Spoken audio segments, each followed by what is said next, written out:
Hello दोस्तों, स्वागत है आपका मेरे YouTube चैनल पे।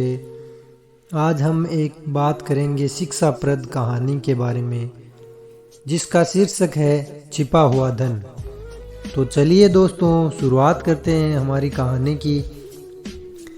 एक गांव में एक किसान रहता था। उसके 4 बेटे थे। किसान मेहनती था, लेकिन उसके चारों बेटे आलसी थे। किसान उन्हें समझाया करता, पर उनमें कोई असर नहीं होता। किसान जब बूढ़ा हो गया और उसे लगने लगा कि अब उसके कुछ ही दिन बच गए हैं, तो उसने अपने चारों बेटों को बुलाया और उनसे कहा, सुनो बेटों, अब मैं कुछ ही दिन का मेहमान हूँ। मरने के पहले तुम्हें एक राज की बात बताना चाहता हूँ। चारों बेटे ध्यान से सुनने लगे।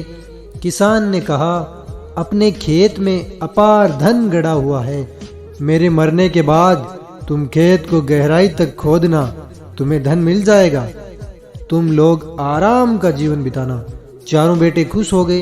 उन्हें लगा कि अब उन्हें सारी जिंदगी काम नहीं करना पड़ेगा। कुछ दिन बाद किसान की मृत्यु हो गई। उसका अंतिम संस्कार करने के बाद चारों बेटे खेत में जाकर खुदाई करने लगे। कई दिनों तक खेत खोदने के बाद भी उन्हें कुछ नहीं मिला। उन्हें अपने पिता पर बहुत गुस्सा आया, लेकिन उन्होंने सोचा कि जब खेत खुद ही गया है तो यहाँ धान बो देते हैं। उन्होंने खेत में धान बो दिया। कुछ माह बाद खेत धान से लहलहा उठा। धान बेचकर उन्होंने अच्छा खासा धन कमाया।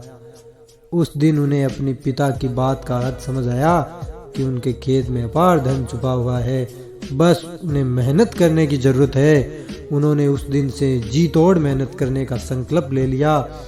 तो बच्चों, इस कहानी से हमें ये शिक्षा मिलती है कि मेहनत का कोई विकल्प नहीं है।